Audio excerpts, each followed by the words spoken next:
এই সংসারের সবথেকে বড় সুখ কি? কেউ বলবেন নিজের লক্ষ্য প্রাপ্ত করা, কেউ বলবেন ধন উপার্জন করা, কেউ বলবেন নিদ্রাই সবথেকে বড় সুখ, কেউ বলবেন রাজ্য লাভ করা, আবার কেউ বলবেন মাতার হাত থেকে খাবার খাওয়া, আদি ইত্যাদি। কিন্তু যদি সত্যি কথা বলি, এই সংসারের সবথেকে বড় সুখ হল সেবা করা। কখনো কাউকে সেবা করে দেখুন। এই সেবা দ্বারা অন্য কোনো মানুষের আশীর্বাদ লাভ করাতেই সুখ রয়েছে। আপনার সেবা ভাব দ্বারা যখন কোনো মানুষ নিজের অন্তরাত্মা থেকে আপনাকে আশীর্বাদ করে, তার থেকে বড় সুখ আর কিছুই নেই। কারণ প্রত্যেক মানুষের মধ্যে ঈশ্বর বাস করেন। নরের সেবাই হল নারায়ণের সেবা। নিষ্কাম সেবা করাই হল সব থেকে বড় সুখ। তাই নিজের অন্তরে সেবার এই ভাব জাগ্রত করুন। যে সুখের কথা আমি বলছি, সেই সুখ অনুভব করেই দেখুন। এই মন সুপ্রসন্ন হয়ে বলবে, রাধা রাধা। বাহ! পুষ্পের সুবাস আমার খুব ভালো লাগে। অত্যন্ত সুন্দর হয় এই পুষ্প। এইভাবে চারিদিকে পুষ্প দেখে মন আনন্দিত হয়ে ওঠে। এবার আপনারা ভেবে দেখুন, আমার চারিদিকে পুষ্প নয়, আগুন আছে। তাহলে কি হবে? আমার শরীর কি জ্বলে যাবে না? অবশ্যই জ্বলবে। শরীরকে কি আগুনের তাপ সহ্য করতে হবে না? অবশ্যই সহ্য করতে হবে। এটাই হলো প্রকৃতির নিয়ম। এই নিয়ম কিন্তু আমরা সবাই জানি, কিন্তু আমাদের মধ্যে বেশিরভাগ মানুষ এই বিভ্রান্তি নিয়ে বাঁচি যে এই যে প্রকৃতির নিয়ম, তা আমার ওপর প্রযোজ্য নয়। তা কিন্তু নয়। আমাদের চতুর্দিকে এই যে নিসর্গ রয়েছে, আমরা তার কতটা ক্ষতি করি সেটা একবার ভেবে দেখুন। আমরা বনাঞ্চল জ্বালিয়ে দিই, বায়ু দূষিত করি, জল দূষিত করি, প্রাণীদের হত্যা আমরা করি। কেন? এই নিসর্গ আমরা নষ্ট করি, যদিও আমরা জানি যে আমরাও হলাম এই নিসর্গেরই অংশ। এবার দেখুন, শরীরের কোনো অংশে যদি আগুন ধরান, আস্তে আস্তে সমস্ত শরীরও জ্বলে যাবে। সেইভাবেই নিসর্গ যদি নষ্ট হয়ে যায়, তাহলে মনুষ্য জাতিও নষ্ট হয়ে যাবে। তাই এই যে নিসর্গ আপনি দেখছেন, এই পুষ্প, এই বৃক্ষ, বায়ু, জল, এদের সকলকে রক্ষা করুন, নষ্ট নয়। মনে রাখবেন, যদি নিসর্গ থাকে মানুষ থাকবে, যদি নিসর্গ থাকে তাহলেই জীবন থাকবে। আসুন আমার সাথে ভালোবেসে বলুন, রাধা রাধা। এই সংসারে সবাই বলেন, আমি অর্জুনের মতো হয়ে উঠতে চাই। সবাই চায় যে তারাও যেন অর্জুনের মতো গান্ডীব লাভ করে। তারাও চায় যে তাদেরকেও মহাদেব এসে পশুপতি অস্ত্র দান করবেন। তারাও এটাই চায় মহাভারতের মতো মহাসংগ্রামে বিজয়ী হতে। কিন্তু সবাই ভুলে যান যে অর্জুন যা হতে পেরেছিলেন, সবকিছুই অর্জন করেছিলেন। যদি আপনিও অর্জুনের মতো গান্ডীব লাভ করতে চান, তবে আপনাকেও তার মতোই শ্রেষ্ঠ কাঠ নির্বাচন করতে হবে। সেই কর্ম আপনাকেই করতে হবে। তার প্রত্যঞ্চা যাতে তীব্র হয়, তার জন্য আপনাকে সর্বশ্রেষ্ঠ দড়ি খুঁজে বের করতে হবে। আপনার বাণ যাতে ঘাতক হয়, সেই জন্য আপনাকে নতুন নতুন ধাতু খুঁজে বের করতে হবে। সেই শিক্ষা আপনাকে লাভ করতে হবে, তবেই আপনার ইচ্ছে পূর্ণ হবে। অর্জুন হওয়া বড়ই সরল, যদি আপনি কিভাবে অর্জন করতে হয় তা জানেন। শুধুমাত্র স্বপ্ন দেখেন যারা, তারা কখনোই অর্জন করতে পারবেন না। কিন্তু যদি কেউ অজ্ঞাতবাস ভোগ করতে পারে, যদি কেউ লাক্ষাগৃহ থেকে পালিয়ে বাঁচতে পারে, যদি কেউ কঠোর তপস্যা করতে পারে, প্রতীক্ষা করতে পারে এবং পরিশ্রম করতে পারে, তাহলে সে অর্জুন অবশ্যই হয়ে উঠবে। যদি আপনি অর্জুন হয়ে উঠতে চান, তাহলে কর্ম করতে শিখুন। আর আমার সাথে ভালোবেসে বলুন, রাধা রাধা। জীবন থাকলে লক্ষ্য অবশ্যই থাকবে। যদি লক্ষ্য থাকে, তার পথ অবশ্যই থাকবে। যদি পথ থাকে, তাহলে বাধা অবশ্যই থাকবে। আর এর ওপরেই নির্ভর করে যে আমরা জীবনে সফল হব না অসফল, পুরস্কারের ভাগীদার হব নাকি তিরস্কারের। মনে করুন আপনাকে একটা কাজ করতে হবে, আপনাকে পর্বত আরোহণ করতে হবে, আর সেই পথের ঢাল আপনাকে একাধিকবার ফেলে দেবে, পাথর আপনাকে একাধিকবার আহত করবে।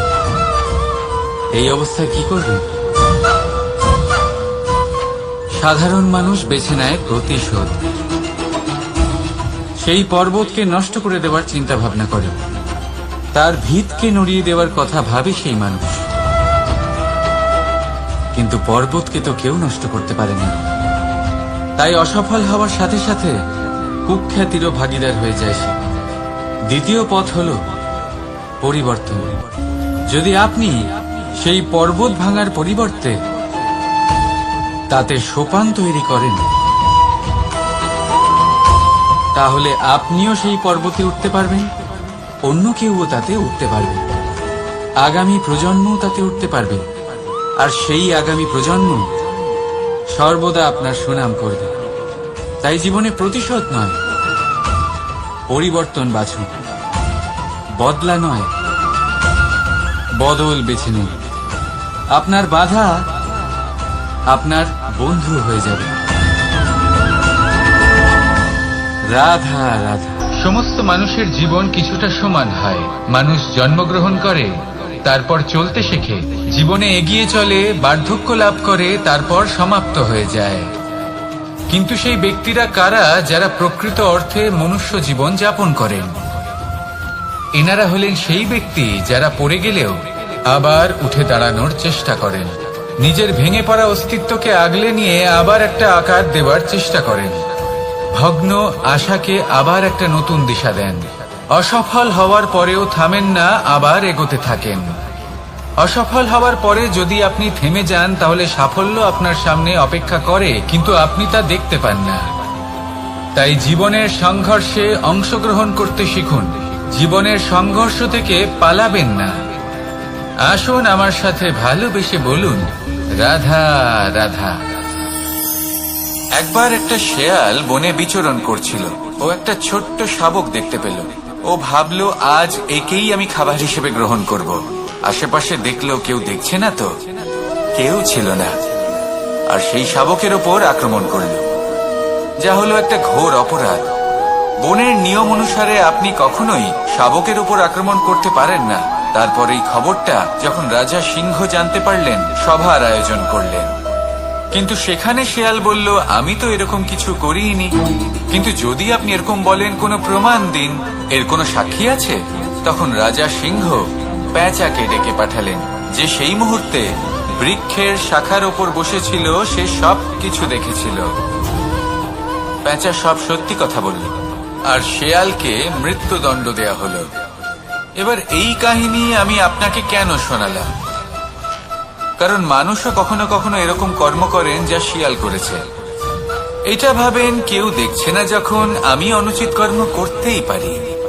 কিন্তু না, আপনি যাই করুন না কেন, কেউ না কেউ অবশ্যই তা দেখছে। কোনো ব্যক্তি না হলেও কোনো প্রাণী, না হলে কোনো যক্ষ বা দেব বা প্রেত। যদি এনারা কেউ না দেখেন, তাহলে ধরিত্রী মাতা দেখেন, যেখানে দাঁড়িয়ে আপনি সেই কর্ম করছেন, তাই না? তাই একটা কথা সবসময় মনে রাখবেন, কে দেখছেন কে দেখছেন না সেই বিষয়ে ভাবা ছেড়ে দিন। এটা খুব সহজ কথা। আপনি যদি উচিত কর্ম করেন, উচিত ফল পাবেন। যদি অনুচিত কর্ম করেন, তাহলে আপনি অনুচিত ফল অবশ্যই পাবেন। সেই জন্য উচিত পথে চলতে থাকুন, উচিত কর্ম করতে থাকুন, আর আমার সাথে ভালোবেসে বলুন, রাধা রাধা। আপনি কখনো কোনো বাজকে নিজের বাসা বানাতে দেখেছেন? এই বাজ যখনই কোনো বাসা বানায়, তখন উঁচু গাছের ডালে বা কোনো পর্বতের শিখরে বাসা বানায়, অনেক উচ্চতায়, আর সেখানে তার সন্তানও জন্মগ্রহণ করে। যখন এই সন্তানেরা জন্মায়, তখন এই বাজ খুবই ভালোবেসে এবং খুব সাবধানে এদের পালন পোষণ করে। নিজের ঠোঁট দিয়ে তাদের ঠোঁটে খাবার পরিবেশন করে। কিন্তু যেই সেই সন্তানেরা হৃষ্টপুষ্ট হয়ে যায় এবং সেই কথা বাজ নিজে বুঝতে পেরে যায়, সেই বাজ নিজেই সেই বাসা ছিন্ন ভিন্ন করে দেয়। সেই সন্তান যাদের সবেমাত্র ডানা গজিয়েছে, কিভাবে উড়তে হয় তারা জানে না, সেই সন্তানগুলিকে উচ্চতা থেকে ঠেলে দেয়।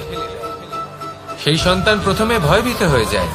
তারা সামনে মৃত্যুকে দেখতে পেয়ে ভয়ের কারণে তাদের ডানা ঝাপটাতে থাকে, আর সেই প্রক্রিয়াতেই সেই সন্তানগুলি উড়তে শুরু করে দেয়। এবার এই ঘটনায় আমরা কি শিক্ষা পেতে পারি? এটাই, যদি আপনি মাতা পিতা হন তাহলে নিজের সন্তানকে অবশ্যই স্নেহ করুন, কিন্তু তাদেরকে নিজের আঁচলের তলায় বেঁধে রাখবেন না। যদি আপনি চান আপনার সন্তান জীবনে উন্নতি করুক, তাহলে নিজের মুঠো থেকে তাদের স্বতন্ত্র করে দিন। এই সংসারে সংঘর্ষ করতে দিন। সেই সন্তান নিজেই বুঝতে পারবে যে জন্মের সময় পাওয়া ডানা কি করে ব্যবহার করতে হয়। আর আপনার চোখের সামনে আপনার সন্তান এই আকাশে উড়তে থাকবে। তাহলে আসুন আমার সাথে ভালোবেসে বলুন, রাধা রাধা। সংসারে সবচেয়ে পবিত্র মানা হয় গঙ্গা জলকে। কখনো ভেবে দেখেছেন কেন?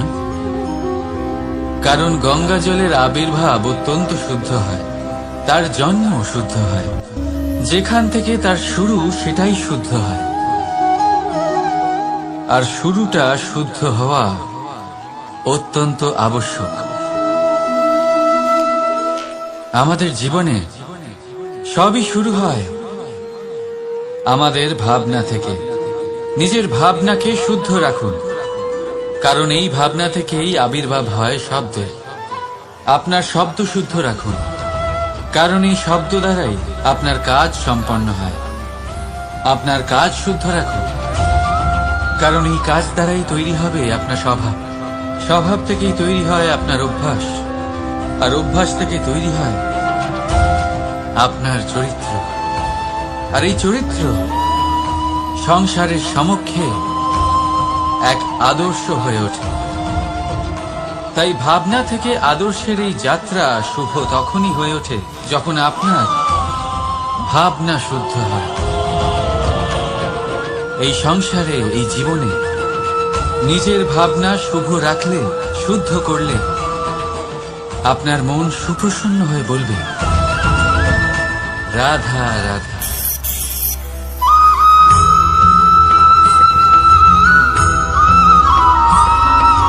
বসন্ত ঋতু, এই সময় মন আনন্দে ভরে থাকে। এমন মনে হয় যেন আমরা আকাশে বিচরণ করতে চলে যাই, কিন্তু সেটা তো সম্ভব নয়। সেই জন্য হয়তো আমরা ঘুড়ি ওড়াই, এই ঘুড়িকে নিজেদের প্রতিরূপ মনে করে। এবার অনেক মানুষ আছেন যারা ঘুড়ি ওড়ান, কিন্তু এই কর্মের সারমর্ম কি সেটা কজন বুঝতে পারেন? আপনি এটা মনে করুন যে আপনি হলেন সেই ঘুড়ি, আর এই সুতো যিনি ধরে রয়েছেন তিনি হলেন পরমাত্মা। আর এই সুতো যেখান থেকে শুরু হয় সেই লাটাই হলো আমাদের কর্মচক্র। এবার আপনি নিজেই অনুমান করুন যে এই উড়ান কার ওপর নির্ভরশীল? পরমাত্মার ওপর আর আপনার কর্মের ওপর। যদি পরমাত্মা আপনার হাত ধরে থাকেন, আপনার সাথে থাকেন, যদি আপনি শুভ কর্ম করতে থাকেন, আপনি এই আকাশে উড়তে থাকবেন। কিন্তু কোথাও যদি পরমাত্মার সাথে এই বন্ধন ছিন্ন হয়, আপনার কর্মচক্র খারাপ হয়ে যায় বা থেমে যায়, তাহলে আপনার এই ঘুড়ি কেটে যাবে আর দূরে কোনো গাছের ডালে গিয়ে আটকে যাবে। তাই শুধুমাত্র ঘুড়ি ওড়াবেন না, তার থেকে শিখুন, পরমাত্মার সাহচর্যে থাকুন, সবসময় শুভ কর্ম করতে থাকুন, আর সবসময় এই আকাশে উড়তে থাকুন। আসুন আর আমার সাথে ভালোবেসে বলুন, রাধা।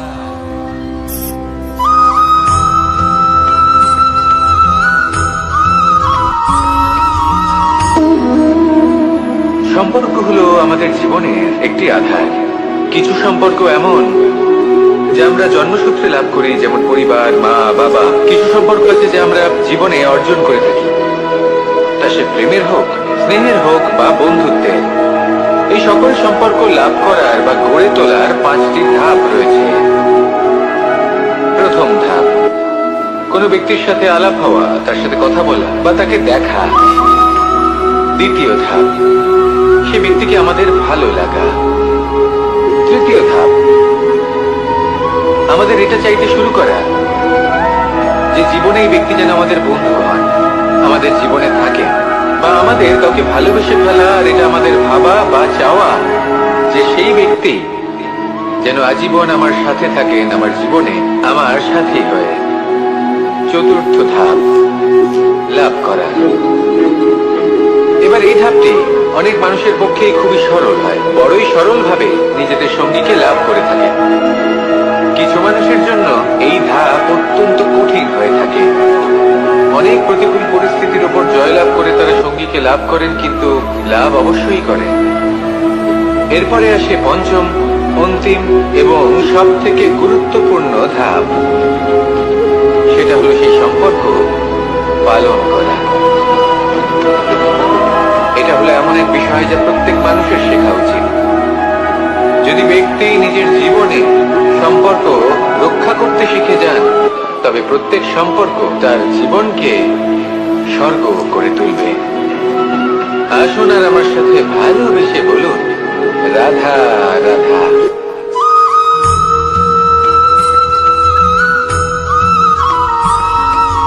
জীবনে যখন কোনো ব্যক্তি নিজের লক্ষ্য প্রাপ্তির জন্য নিরন্তর পরিশ্রম করতে থাকেন, চেষ্টা করতে থাকেন, তখন তিনি কষ্ট অনুভব করেন। কখনো শারীরিক কষ্ট, কখনো মানসিক কষ্ট। এবার উনি এটা ভাবতে থাকেন যে আমি কি উচিত করছি নাকি অনুচিত করছি। কারণ অন্যদিকে এমন একজন ব্যক্তিও আছেন যিনি একদমই পরিশ্রম চেষ্টা করছেন না। তিনি মদিরা পান করেন, বিলাসিতায় জীবন কাটান, অলস প্রকৃতির হয়ে ওঠেন, নিদ্রাতে বিলীন হয়ে থাকেন আর ভাবেন যে তিনি সুখ লাভ করছেন। কিন্তু এরকম কেন হয়? কারণ যখন আমরা সৎ পথে থাকি, উচিত পথে চলি, লক্ষ্য প্রাপ্ত করার জন্য চেষ্টা করতে থাকি, তখন আমাদের ভেতরে থাকা নেতিবাচক শক্তি এবং পাপ এই দেহকে ত্যাগ করে দেয়। আর এই অনুভূতিটাই আমাদের দুঃখের অনুভূতি দেয়, কষ্ট দেয়। এবার সেখানে যদি আমরা কুপথে চলি, অনুচিত পথে চলতে থাকি, তাহলে আমাদের ভেতরে থাকা পুণ্য এবং ধনাত্মক শক্তি আমাদের দেহ ত্যাগ করে দেয়। আর এই অনুভূতির কারণেই আমরা সুখ অনুভব করি। কিন্তু কখনো ভাববেন যে এই সুখ বেশি সময় পর্যন্ত থাকে না। সেই জন্য সবসময় মনে রাখবেন, যদি আপনি জানেন যে এটাই আপনার লক্ষ্য, এটাই উচিত পথ, শুভ পথ, তাতে নিরন্তরভাবে এগিয়ে যেতে চেষ্টা করতে থাকুন। এই কষ্ট আপনাকে সুখের পরাকাষ্ঠায় কখন পৌঁছে দেবে তা আপনি জানতেই পারবেন না। আসুন আমার সাথে ভালোবেসে বলুন, রাধা রাধা।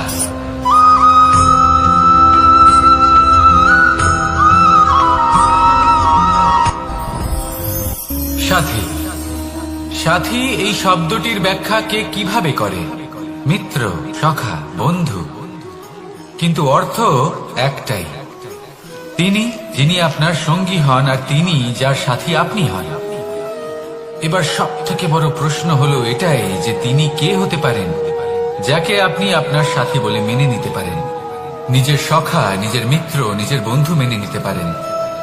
আপনার সাথী হলেন তিনি যিনি দুঃখের সময় আপনার পাশে থাকবেন, আপনার হাত ধরে থাকবেন। আপনার সাথী হলেন তিনি যার হাত আপনি নিজের সুখের দিনে ধরে থাকবেন। সেই সাথীরই হাত ধরুন যিনি দুঃখে সবসময় আপনাকে সাহায্য করার জন্য তৎপর হয়ে থাকেন, আপনার পাশে থাকেন, আর যাকে সুখের দিনে আপনি আপনার সাথে রাখতে পারেন। আর যখন আপনার সাথে আপনার এই সাথী থাকবে, তখন আপনি এটা বুঝবেন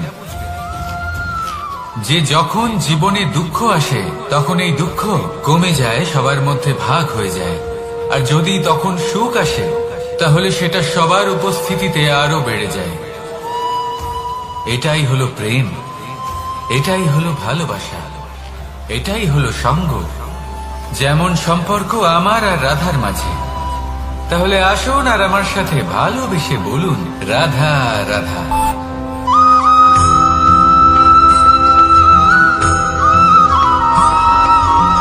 এই সংসারে প্রত্যেক মানুষ এটাই চান যে তিনি যেন ধনবান হন, আর্থিক অবস্থা তার ভালো থাকে, ওনার বাড়িতে লক্ষ্মীর আগমন হয়। কিন্তু সেটা হবে কি করে, সেটাই হলো প্রশ্ন। কেউ বলেন যে যদি পরিশ্রম করো তাহলে ধন অর্জন সম্ভব, কেউ বলেন যে যদি বিদ্যা লাভ হয় তবেই ধন অর্জন সম্ভব, কেউ বলেন যে যদি বলশালী হও তবেই সম্পন্ন থাকবে। ভালো কথা, যদি তাই হয়ে থাকে তবে দিনমজুর সারা দিন পরিশ্রম করেন, তিনি কেন ধনী হন না? অনেকজন বিদ্বান মানুষ আছেন এই সংসারে, তারা কেন ধনবান হন না? অনেক সংখ্যক বলশালী ব্যক্তি আছেন, তাদের কাছে ধন নেই কেন? তাদের কেন ধনের অভাব হয়? আবার এমনও কিছু মানুষ আছেন যারা পরিশ্রম করেন, তারা দিনমজুর, কিন্তু তারা ধন অর্জন করতে পারেন। কিছু বিদ্বান ব্যক্তি আছেন যাদের কাছে অধিক মাত্রায় ধন রয়েছে, কয়েকজন বলশালী ব্যক্তি রয়েছেন যাদের কাছে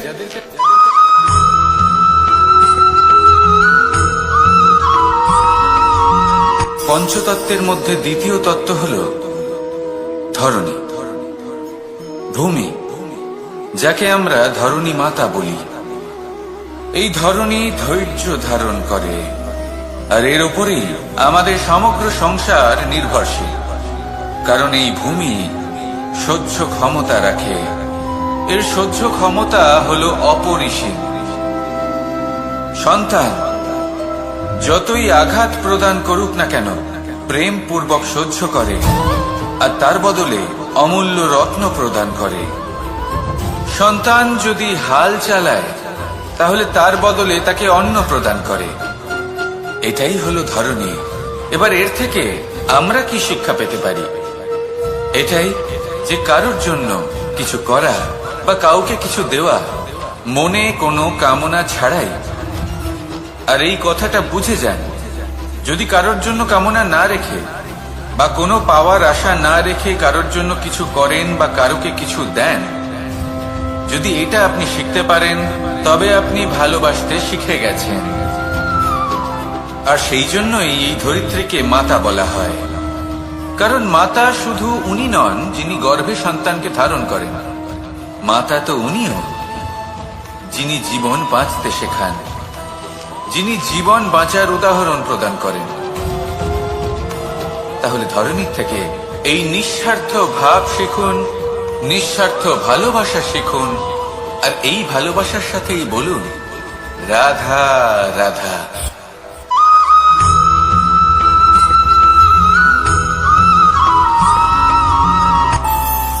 আমাদের মনে যখন কোনো প্রশ্ন ওঠে, কোনো দ্বন্দ্ব জাগে, তখন আমরা যাই আমাদের গুরুর কাছে, আমাদের আরাধ্যের কাছে গিয়ে জিজ্ঞেস করি। এইভাবেই একদিন আমি পৌঁছলাম আমার আরাধ্যের কাছে, আমার মহাদেবের কাছে, আর ওনাকে প্রশ্ন করলাম যে মহাদেব, জীবনে আনন্দ পাওয়ার, উৎসব পালনের, প্রেম ভাগ করে নেবার, জীবনকে উপভোগ করে নেওয়ার সর্বশ্রেষ্ঠ সময় কোনটা? মহাদেব হাসলেন আর উনি বললেন, জীবনে উৎসব পালনের সব থেকে শ্রেষ্ঠ দিন হল মৃত্যুর ঠিক আগের দিনটা। প্রেম ভাগ করে নেওয়ার সব থেকে শ্রেষ্ঠ মুহূর্ত হল মৃত্যুর ঠিক আগের মুহূর্ত। জীবনকে উপভোগ করে নেওয়ার সর্বশ্রেষ্ঠ প্রহর হল মৃত্যুর এক প্রহর পূর্বে। তখন আমি চমকে গেলাম। আমি বললাম, কিন্তু মহাদেব, মৃত্যু তো অনিশ্চিত, আমরা জানিও না কবে আমাদের মৃত্যু হবে। মহাদেব আবার হাসলেন। উনি বললেন যে যদি আমরা এভাবে জীবন কাটাই যে আমরা জীবনের প্রত্যেক দিন, প্রত্যেক মুহূর্ত, প্রত্যেক প্রহর শেষ বলে মনে করি, তাহলে আমাদের সমস্ত জীবন আনন্দের সাথেই অতিবাহিত হবে। কি বলেন?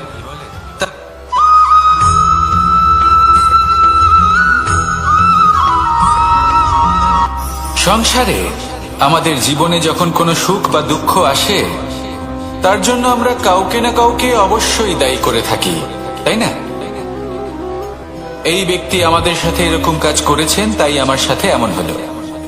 ওই ব্যক্তি যদি এমনটা না করতেন তাহলে আজ আমি ওই স্থানে পৌঁছতে পারতাম। সবই আপনার দৃষ্টিভঙ্গির উপর নির্ভরশীল। আর যদি আপনার দৃষ্টিভঙ্গি এমন হয় তাহলে তা অনুচিত। সত্যি কথা বলতে এই সংসারে ভিন্ন ভিন্ন ধরনের মানুষ আছে। এটা আপনার উপর নির্ভর করছে কিভাবে তাদের স্বাগত জানাবেন।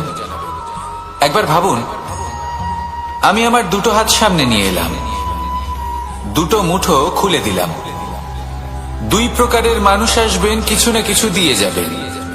এই মুঠো যদি আমি বন্ধ করে দিই, তাহলে না কেউ আমাকে কিছু দিতে পারবে, না আমার কিছু যাবে আসবে।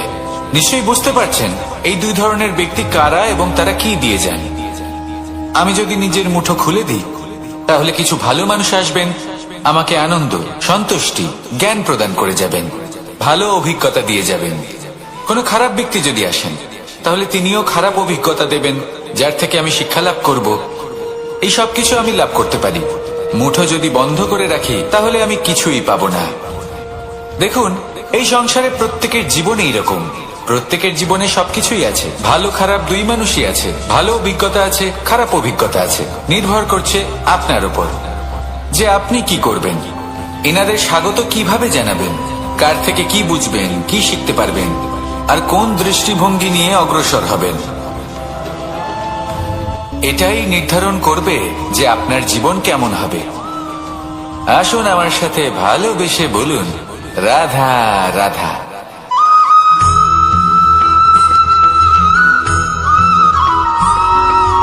জীবনে অগ্রসর হওয়ার জন্য আমাদের কাকে প্রয়োজন হয়? মাতা পিতা, বন্ধু, প্রেম, সাহায্য, অর্থ, পরিশ্রম, আশা।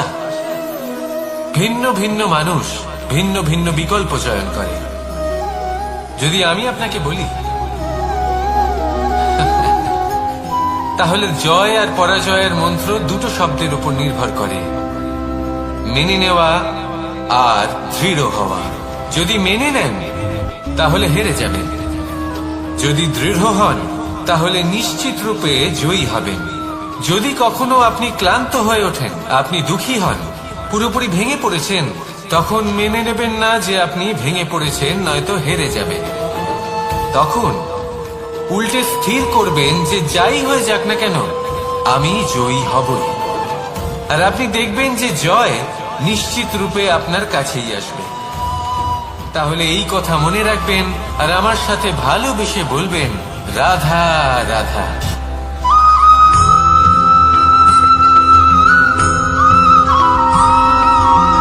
ভালো, শুধু ওনাদের কঠোর ব্যবহার দেখলে আমরা একটু ভয় পেয়ে যাই। এবার ওনাদের এই কঠোর ব্যবহার আমাদের ভালো না লাগলেও অত্যন্ত আবশ্যক, কারণ মাতার থেকে আমরা যে শক্তি লাভ করি তা যেন নিয়ন্ত্রণ হারিয়ে বিধ্বংসী না হয়ে ওঠে। আমরা যেন কোনো কুপথে না চলে যাই, আমরা কখনো যেন দোষ না করে ফেলি। শুধু সেই জন্য পিতা এবং গুরু একটু কঠোর হয়ে ওঠেন, এবং ওনাদের এই কঠোর আচরণ ভবিষ্যতে গিয়ে আমরা অবশ্যই বুঝতে পারি। জীবনে কিছু বছর আমরা এগিয়ে যাই আর তারপর আমরা বুঝতে পারি যে বাবা এবং গুরু আমাদের যথেষ্ট ভালোবাসতেন, কিন্তু ওনাদের ভালোবাসার বহিঃপ্রকাশ আলাদা। প্রয়োজনীয় হলো এটা দেখার, এটা বোঝার যে শুরু থেকে আমাদের প্রতি ওনাদের আচরণ কেমন ছিল। ওনাদের কঠোর হওয়ার পেছনে ওনাদের ভালোবাসাটা বোঝার চেষ্টা করুন, ওনাদের চিন্তাটা বোঝার চেষ্টা করুন, ওনাদের পথপ্রদর্শনের আড়ালে আপনার ভবিষ্যতের জন্য যে পরিকল্পনা ওনারা করেছেন সেটা বোঝার চেষ্টা করুন। তখন আপনারা বুঝতে পারবেন ওনাদের ভালোবাসাকে। আপনার মনের মধ্যে আপনা থেকেই ওনাদের প্রতি সম্মান জেগে উঠবে। নিজের পিতা এবং নিজের গুরু এই দুজনের প্রতি কৃতজ্ঞতা প্রকাশ করুন আর আমার সাথে ভালোবেসে বলুন, রাধা রাধা।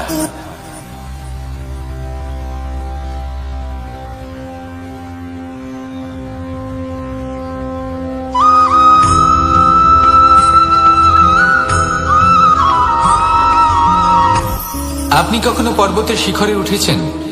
আপনি দেখতে পাবেন পর্বতের পদতলে প্রচুর সুন্দর ফুল রয়েছে, সবুজ বনানী রয়েছে। যত আপনি উপরে উঠতে থাকবেন, তত ফুল কমতে থাকবে, সবুজ বনানী কমতে থাকবে। আরো কিছুটা উপরে উঠলে কাঁটা জাতীয় গাছ দেখতে পাবেন, শুকনো গাছ দেখতে পাবেন। আরো যদি উপরে ওঠেন তাহলে পাষাণ দেখতে পাবেন। আরো উপরে উঠলে হিমখণ্ড দেখতে পাবেন। এই যে পর্বত, তা মনুষ্য জীবনের সব থেকে উত্তম উদাহরণ। মানুষ যখন সাফল্যের শিখরে পৌঁছতে চান, মহানুভবতার শিখরে পৌঁছতে চান, পথে যত আস্তে আস্তে উপরে উঠতে থাকেন ততই ভৌতিক বস্তু তার থেকে বিচ্ছিন্ন হতে থাকে। যদি তিনি সেই ভৌতিক বস্তুগুলি ত্যাগ না করতে পারেন তাহলে কখনোই সেই স্থানে পৌঁছতে পারবেন না। আর মানুষ যদি উচিত ত্যাগ করতে পারেন, পথে অগ্রসর হতে থাকেন, এগোতে থাকেন, তাহলে একদিন না একদিন তিনি মহানুভবতার জ্ঞানের সাফল্যের হিমের স্বাদ অবশ্যই লাভ করবেন। মনে রাখবেন, মানব জীবনে ত্যাগ হলো অত্যন্ত গুরুত্বপূর্ণ অংশ। আসুন আমার সাথে ভালোবেসে বলুন, রাধা রাধা।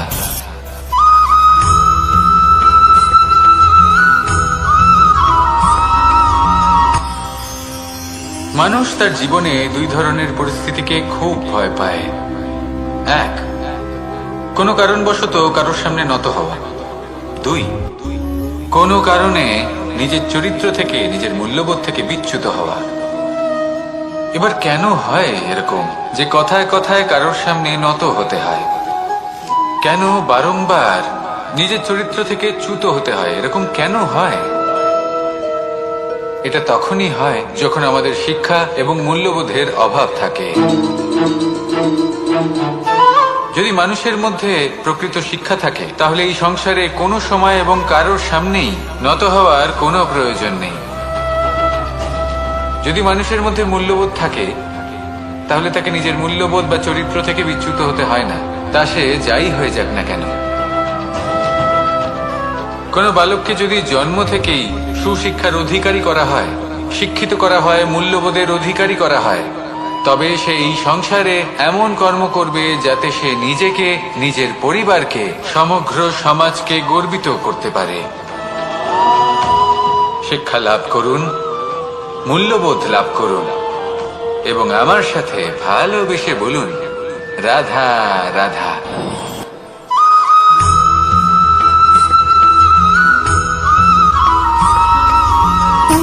সুখ, দুঃখ এবং শক্তি, এই তিন হলো এই সংসারের ত্রিদেবের মতো।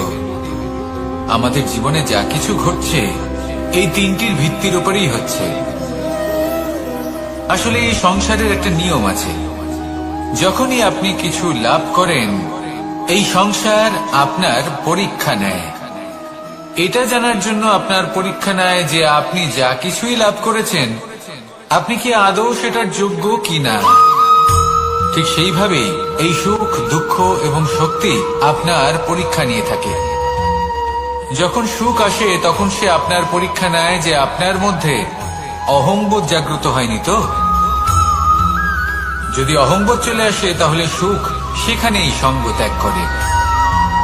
দুঃখ আপনার ধৈর্যের পরীক্ষা নিতে থাকে, আর যদি আপনার মধ্যে ধৈর্য না থাকে তাহলে এটা আপনাকে আরো বেশি দুঃখের গভীর অন্ধকারে ঠেলে দেবে। সেখানে শক্তি পরীক্ষা নেয় আপনার বিনম্রতার। যদি আপনি বিনম্র না হন তাহলে হয় এই শক্তি আপনার সঙ্গ ত্যাগ করবে, নয় এই শক্তি বিনম্রতার অভাবে আপনার পতনের কারণ হতে পারে। এই সংসারে যে কোনো ব্যক্তি যিনি এই পরীক্ষায় উত্তীর্ণ হয়ে থাকেন এই জীবনে তিনি সাফল্য লাভ করেন। আসুন আমার সাথে ভালোবেসে বলুন, রাধা রাধা।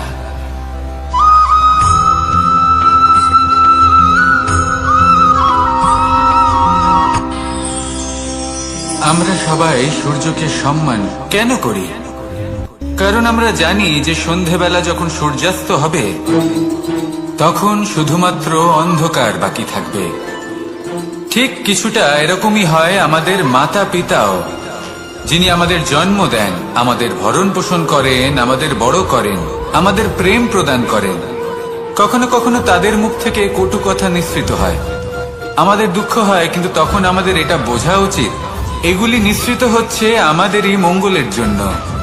যেমন সূর্যদেব, উনিও উত্তাপ দিয়ে থাকেন আমাদেরই মঙ্গলের জন্য, যাতে ফসল পাকতে পারে, যাতে জল বাষ্প হয়ে মেঘ হতে পারে, বৃষ্টি হতে পারে, আর এই সংসারে নিরন্তর জলের প্রবাহ থাকে। আমাদের মাতা পিতা, তাদের কঠোর আচরণ, তাদের কঠোর অনুশাসনের পেছনে লুকিয়ে থাকে ওনাদের ভালোবাসা। আমাদের তা বুঝতে হবে, সসম্মানে ওনাদের গ্রহণ করতে হবে। কারণ ঠিক সূর্যাস্তের পরে যেমন চতুর্দিক অন্ধকারচ্ছন্ন হয়ে যায়, তেমনি আমাদের জীবন থেকে যখন আমাদের মাতা পিতা চলে যায়, তখন আমাদের জীবনেও শুধু এবং শুধুমাত্র অন্ধকারই ছেয়ে থাকে। সেই জন্য নিজের মাতা পিতাকে সম্মান করুন, ওনাদের ভালোবাসা প্রদান করুন। এই মন আর এই জীবন প্রসন্ন হয়ে বলবে, রাধা রাধা।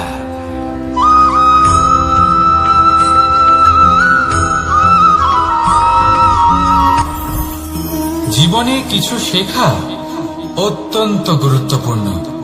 এবার কি কি শিখতে হবে সেই সব শেখানোর জন্য অনেক শিক্ষক রয়েছেন, কিন্তু কি শিখবেন না আর কি করবেন না এটা আমাদের নিজের অভিজ্ঞতা দিয়ে শিখতে হয়। কিন্তু তার মানে এটা নয় যে যদি আপনাকে শিখতে হয় যে আগুনের তাপ কতটা, আপনাকে আগুনের মধ্যে হাত দিতে হবে। না, অন্য কারোর অভিজ্ঞতা দ্বারাও শিখতে পারেন। প্রশ্ন শুধুমাত্র একটাই যে আপনি কি শিখতে চান নাকি চান না। যদি আপনি এটাই ভাবেন যে আমি শুধুই নিজের অভিজ্ঞতা দ্বারাই শিখতে চাই, তাহলে জীবনকাল ছোট মনে হবে, অনেক কিছুই শিখতে পারবেন না। তাই নিজের সাথে সাথে বড়দের অভিজ্ঞতার দ্বারাও শেখা শুরু করে দিন। এই সংসারের অভিজ্ঞতা দ্বারা শিখতে শুরু করে দিন। আর এটা নিশ্চিত রূপে শেখা আবশ্যক যে কখন কি করবেন না, কোথায় থামতে হবে আর কোথায় থামবেন না। তাহলে আসুন আর আমার সাথে ভালোবেসে বলুন, রাধা রাধা।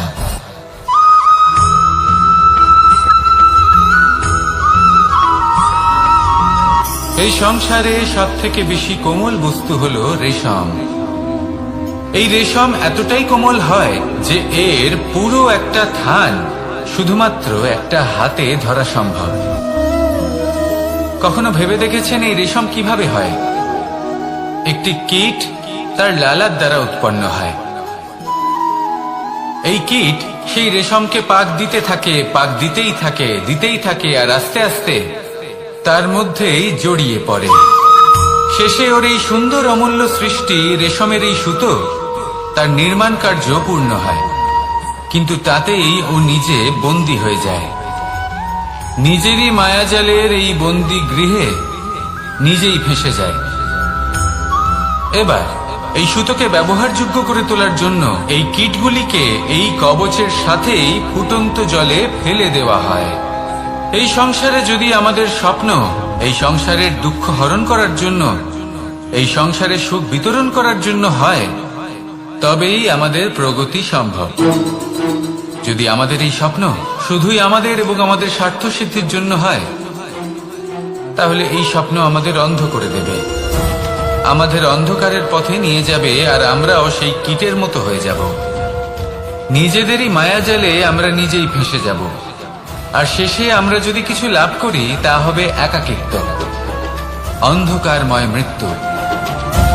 তাই স্বপ্ন অবশ্যই দেখুন, কিন্তু এমন ভাবে স্বপ্ন দেখবেন না যে তার এই বন্দিগৃহে আপনি নিজেই ফেঁসে গেলেন। স্বপ্ন দেখুন পরোপকার।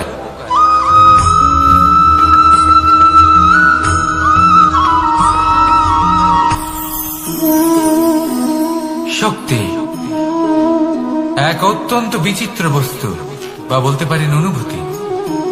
পিতা সবসময় চান যেন তিনি তার শক্তি পুত্রকে। আসুন আপনাকে সহজে বোঝাই। যদি আপনি সুপাত্র হন আর আপনাকে শক্তি দেওয়া হয়, তাহলে আপনি সেই শক্তির গুরুত্ব বুঝবেন, কোথায় সেই শক্তি প্রয়োগ করা উচিত সেটা বুঝবেন। আর এটা যেহেতু অর্জন করা শক্তি হবে, সেই শক্তির অপব্যবহার হবে না।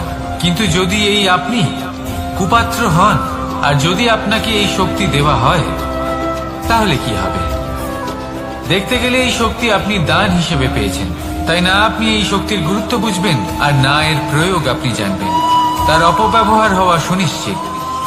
তাই যদি আপনি কোনো শক্তি অর্জন করতে চান, তাহলে আগে তার যোগ্য হয়ে উঠুন, পুত্র নয় পাত্র হয়ে উঠুন। আর আমার সাথে ভালোবেসে বলুন, রাধা রাধা।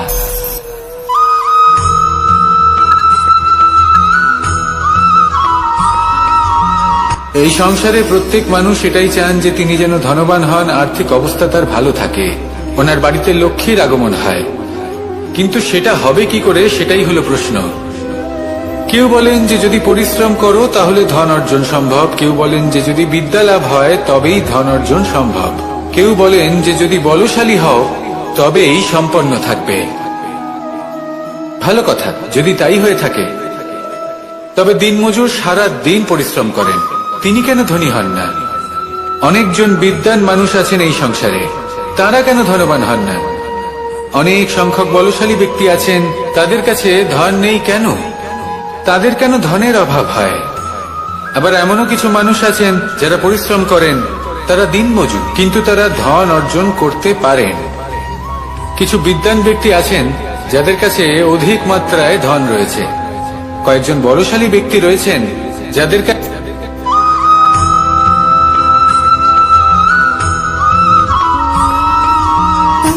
সুখ, দুঃখ এবং শক্তি, এই তিন হলো এই সংসারের ত্রিদেবের মতো। আমাদের জীবনে যা কিছু ঘটছে এই তিনটির ভিত্তির উপরেই হচ্ছে। আসলে এই সংসারের একটা নিয়ম আছে, যখনই আপনি কিছু লাভ করেন এই সংসার আপনার পরীক্ষা নেয়। এটা জানার জন্য আপনার পরীক্ষা নেয় যে আপনি যা কিছুই লাভ করেছেন আপনি কি আদৌ সেটার যোগ্য কিনা। ঠিক সেইভাবেই এই সুখ, দুঃখ এবং শক্তি আপনার পরীক্ষা নিয়ে থাকে। যখন সুখ আসে তখন সে আপনার পরীক্ষা নেয় যে আপনার মধ্যে অহংবোধ জাগ্রত হয়নি তো। যদি অহংবোধ চলে আসে তাহলে সুখ সেখানেই সঙ্গ ত্যাগ করে। দুঃখ আপনার ধৈর্যের পরীক্ষা নিতে থাকে, আর যদি আপনার মধ্যে ধৈর্য না থাকে তাহলে এটা আপনাকে আরো বেশি দুঃখের গভীর অন্ধকারে ঠেলে দেবে। সেখানে শক্তি পরীক্ষা নেয় আপনার বিনম্রতার। যদি আপনি বিনম্র না হন তাহলে হয় এই শক্তি আপনার সঙ্গ ত্যাগ করবে, নয় এই শক্তি বিনম্রতার অভাবে আপনার পতনের কারণ হতে পারে। এই সংসারে যে কোনো ব্যক্তি যিনি এই পরীক্ষায় উত্তীর্ণ হয়ে থাকেন এই জীবনে তিনি সাফল্য লাভ করেন। আসুন আমার সাথে ভালোবেসে বলুন, রাধা রাধা।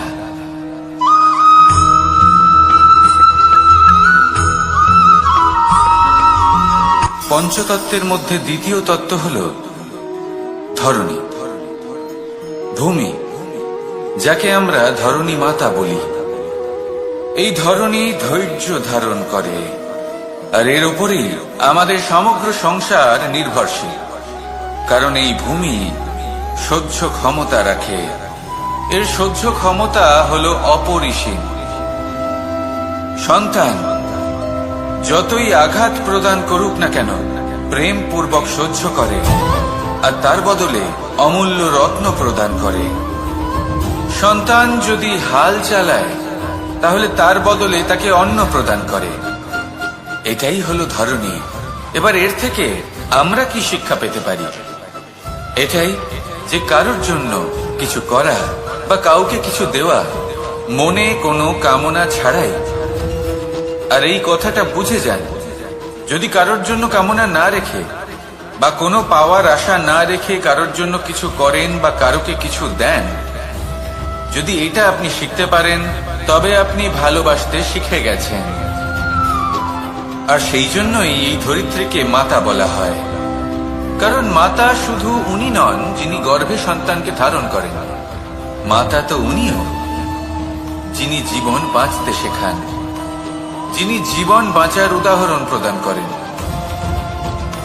তাহলে ধরণীর থেকে এই নিঃস্বার্থ ভাব শিখুন, নিঃস্বার্থ ভালোবাসা শিখুন, আর এই ভালোবাসার সাথেই বলুন, রাধা রাধা।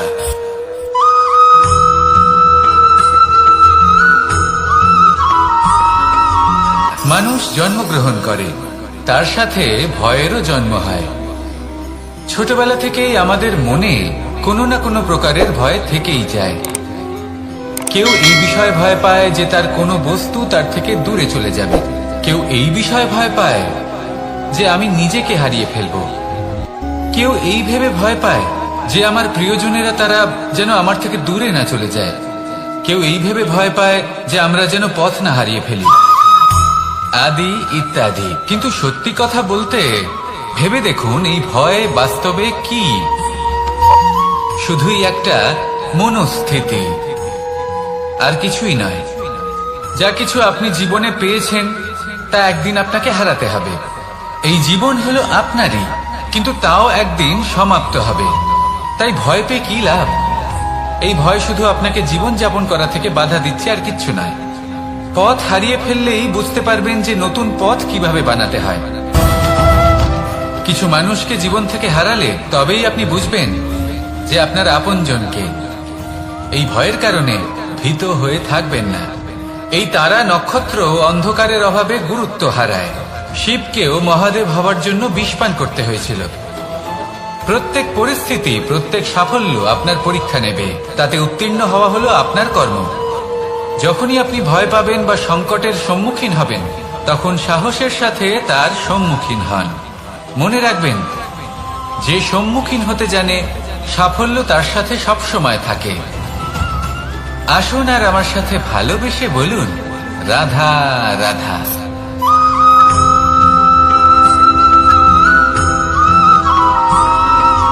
জীবনে অগ্রসর হওয়ার জন্য আমাদের কাকে প্রয়োজন হয়?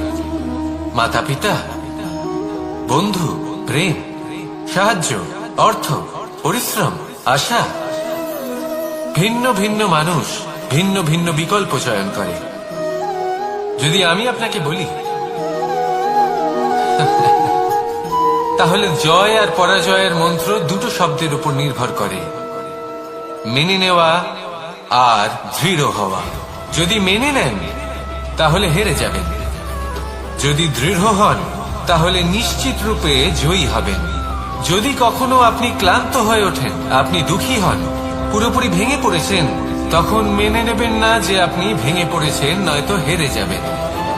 তখন উল্টে স্থির করবেন যে যাই হয়ে যাক না কেন, আমি জয়ী হবই। আর আপনি দেখবেন যে জয় নিশ্চিত রূপে আপনার কাছেই আসবে। তাহলে এই কথা মনে রাখবেন আর আমার সাথে ভালোবেসে বলবেন, রাধা রাধা।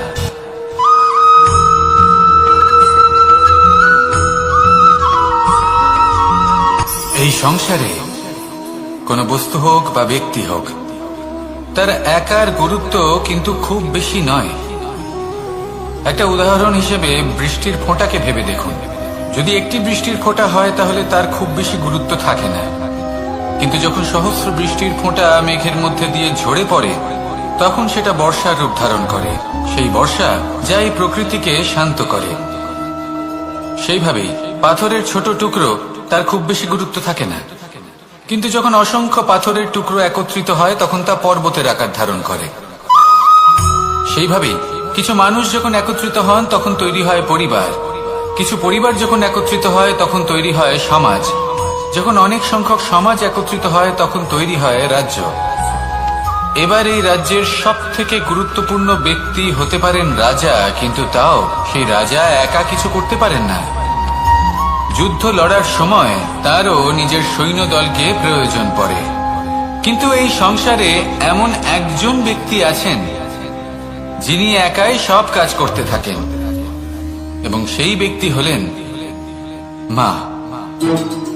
আমাদের জীবনে একজন পিতার ভূমিকা কিন্তু নিঃসন্দেহে অমূল্য, কিন্তু আমাদের সকলের জীবনে যে ভূমিকা একজন মায়ের তা অন্য কারোর থাকে না। একজন মা একাই সন্তানকে বড় করতে পারেন, সংস্কারী করে তুলতে পারেন, তার জন্য পরিশ্রম করেন।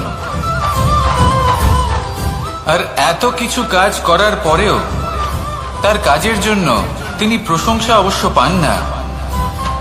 উল্টে যদি সেই সন্তান অনুচিত পথে চালিত হয়, অনুচিত কর্ম করে, তখন সেই মাকেই অপবাদের পাত্র হয়ে উঠতে হয়।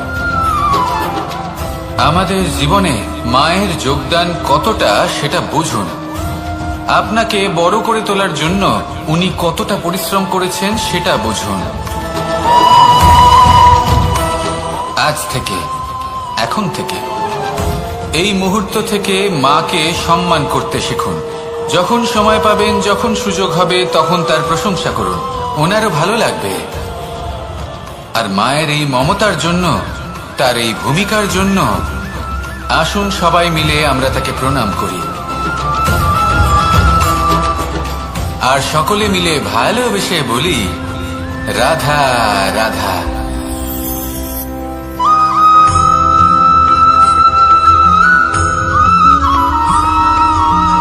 এই সংসারের সব থেকে গুরুত্বপূর্ণ তত্ত্ব কোনটা?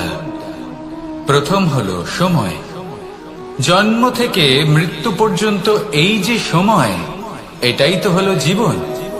দ্বিতীয় হলো জীবন, যাতে আমরা সময়ের সদ্ব্যবহার করি, শ্রেষ্ঠ থেকে শ্রেষ্ঠতর কাজ করার চেষ্টা করি, বহু বছরের এই পরম্পরা, এই সংস্কৃতিকে এগিয়ে নিয়ে যাওয়ার চেষ্টা করি, এই সংসারে আমরা অংশগ্রহণ করতে চেষ্টা করি। তৃতীয় হলো ধন, সেই ধন যা প্রত্যেক ব্যক্তি অর্জন করতে চেষ্টা করেন। এবার এই তিনটি তত্ত্বের মধ্যে একটা সামঞ্জস্য আছে, সমান ব্যাপার আছে, সে ধনই হোক বা সময় হোক বা হোক জীবন। আর সেই সমান ব্যাপার হলো যে যদি আপনি এটা গণনা করতে থাকেন তাহলে তা কমতে থাকে, যদি আপনি এটা ব্যবহার করেন তাহলে তা বাড়তে থাকে।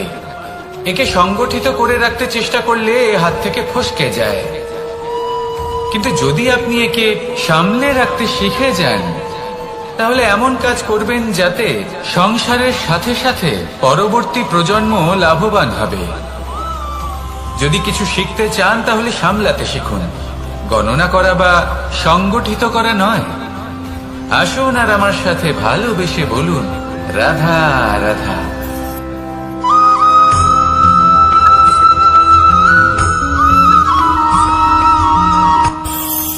এই সংসারে আমরা প্রকাশ কোথা থেকে পাই? এর উত্তর বড়ই সরল। ভোরে যখন সূর্যোদয় হয় তখন প্রকাশের কিরণ আমাদের ঘরে এসে পৌঁছয়, এইভাবেই আমরা প্রকাশ লাভ করি। এবার এই প্রকাশের আলোতেই আমরা সারাদিনের কাজ সম্পন্ন করি। সন্ধে হয়ে যায়, সূর্যাস্ত হয়ে যায়, আর আমাদের ঘর যাতে অন্ধকার না হয় তার জন্য আমরা একটা প্রদীপ প্রজ্বলিত করি। এটাই ঘটে আমাদের জীবনেও।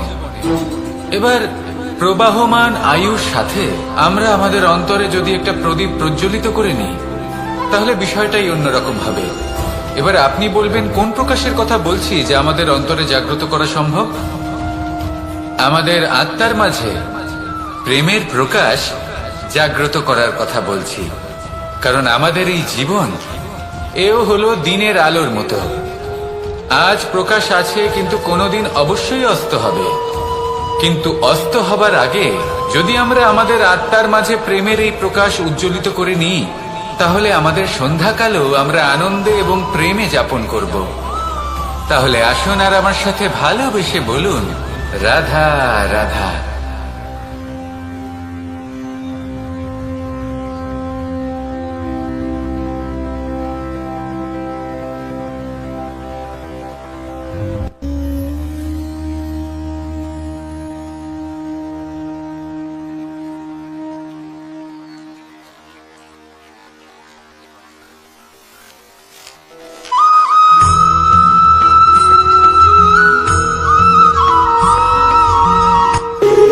যখন মানুষের মৃত্যু হয় তখন কি হয়?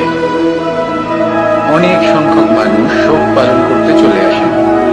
যে ব্যক্তি মৃত্যু লাভ করেছেন তার অনেক বস্তু থাকে যেগুলো তার প্রিয়, যেগুলো তিনি ব্যবহার করেছেন। তার শয্যা, তার বস্ত্র, তার আভূষণ সবকিছু তার থেকে বিচ্ছিন্ন করা হয় এবং খালি হাতে তাকে শ্মশানের উদ্দেশ্যে রওনা করা হয়। আমি আপনাকে এই প্রশ্ন করতে চাই, আপনি এই সংসারে কি অর্জন করেছেন? ধন, সম্পত্তি, বস্ত্র, আভূষণ, এই সব কিছু যে আপনি অর্জন করেছেন আপনার মৃত্যুর পরে তা আপনার থেকে দূর হয়ে যাবে। এর উত্তর হলো একটাই, আপনার কর্ম। শুধু সেটাই আছে যা একান্ত আপনার, আর শুধু সেটাই এই সংসার থেকে চলে যাওয়ার পরেও সংসারে জীবিত থাকবে। যদি আপনি দুষ্কর্ম করেন তাহলে এই সংসার আপনাকে একটি অনুচিত উদাহরণ হিসেবে মনে রাখবে যে এই ব্যক্তি খুব পাপী ছিল, অনুচিত কর্ম করতেন। যে পথে তিনি চলেছেন সেই পথে কারোর চলা উচিত নয়। সেখানেই যদি আপনি সৎকর্ম করেন তাহলে সংসার চিরকাল এটাই বলবে যে খুব ভালো মানুষ ছিলেন, সবাইকে ভালোবাসতেন, সবাইকে সাহায্য করতেন, আমার খুব প্রিয় মানুষ ছিলেন। এটাই হলো শ্রেষ্ঠ কর্ম। সেই জন্য জীবনে শুধুমাত্র ধন সম্পত্তি আভূষণ এই সব অর্জন করতে গিয়ে নিজের মনোনিবেশ করবেন না। শ্রেষ্ঠ কর্ম করুন। সংসার থেকে চলে যাওয়ার পরেও এই কর্মই এই সংসারে আপনাকে জীবিত রাখবে। আসুন আমার সাথে ভালোবেসে বলুন, রাধা রাধা।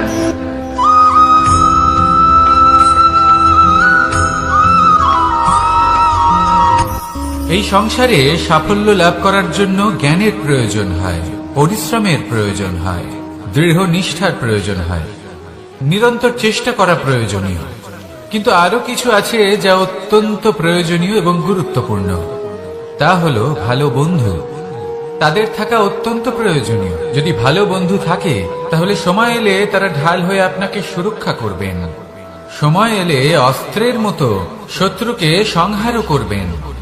যদি তিনি জ্ঞানী হন, তাদের মধ্যে সদ্গুণ থাকে, তাহলে এই সব গুণ আপনার মধ্যেও প্রবেশ করবে। তাহলে সাফল্যের জন্য ভালো বন্ধু পাওয়া অত্যন্ত প্রয়োজনীয়। কিন্তু শুধু বন্ধু কেন, ভালো শত্রুও থাকা প্রয়োজনীয়। এবার আপনি ভাববেন, এ আমি কি বললাম? যদি আপনার জীবনেও ভালো অর্থাৎ শক্তিশালী শত্রু থাকে তাহলে আপনিও শক্তিশালী হতে থাকবেন।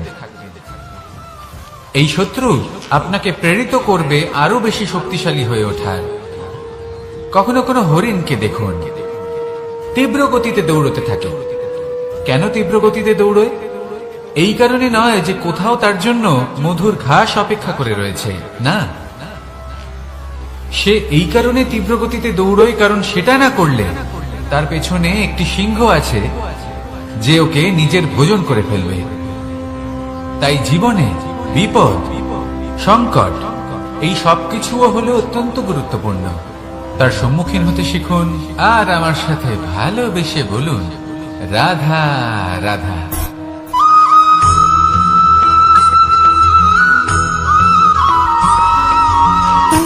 সুখ, দুঃখ এবং শক্তি, এই তিন হলো এই সংসারের ত্রিদেবের মতো। আমাদের জীবনে যা কিছু ঘটছে এই তিনটির ভিত্তির উপরেই হচ্ছে। আসলে এই সংসারের একটা নিয়ম আছে, যখনই আপনি কিছু লাভ করেন এই সংসার আপনার পরীক্ষা নেয়। এটা জানার জন্য আপনার পরীক্ষা নেয় যে আপনি যা কিছুই লাভ করেছেন আপনি কি আদৌ সেটার যোগ্য কিনা। ঠিক সেইভাবেই এই সুখ, দুঃখ এবং শক্তি আপনার পরীক্ষা নিয়ে থাকে। যখন সুখ আসে তখন সে আপনার পরীক্ষা নেয় যে আপনার মধ্যে অহংবোধ জাগ্রত হয়নি তো। যদি অহংবোধ চলে আসে তাহলে সুখ সেখানেই সঙ্গ ত্যাগ করে। দুঃখ আপনার ধৈর্যের পরীক্ষা নিতে থাকে, আর যদি আপনার মধ্যে ধৈর্য না থাকে তাহলে এটা আপনাকে আরো বেশি দুঃখের গভীর অন্ধকারে ঠেলে দেবে। সেখানে শক্তি পরীক্ষা নেয় আপনার বিনম্রতার। যদি আপনি বিনম্র না হন তাহলে হয় এই শক্তি আপনার সঙ্গ ত্যাগ করবে, নয় এই শক্তি বিনম্রতার অভাবে আপনার পতনের কারণ হতে পারে। এই সংসারে যে কোনো ব্যক্তি যিনি এই পরীক্ষায় উত্তীর্ণ হয়ে থাকেন এই জীবনে তিনি সাফল্য লাভ করেন। আসুন আমার সাথে ভালোবেসে বলুন, রাধা রাধা।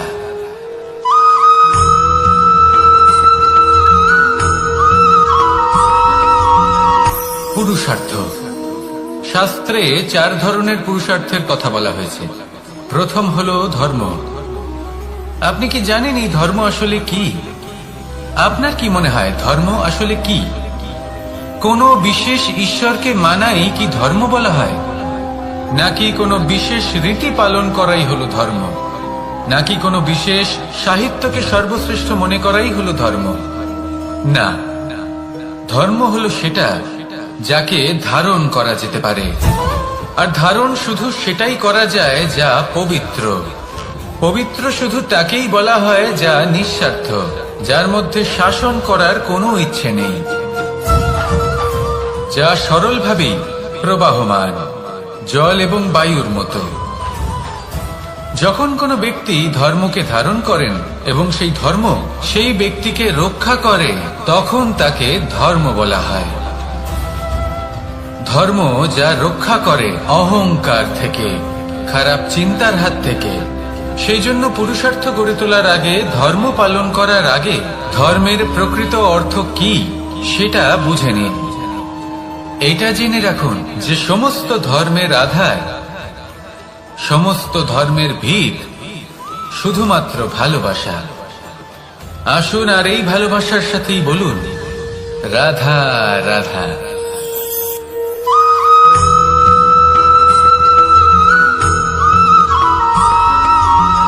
এই সংসারে সব থেকে বেশি কোমল বস্তু হলো রেশম। এই রেশম এতটাই কোমল হয় যে এর পুরো একটা থান শুধুমাত্র একটা হাতে ধরা সম্ভব। কখনো ভেবে দেখেছেন এই রেশম কিভাবে হয়?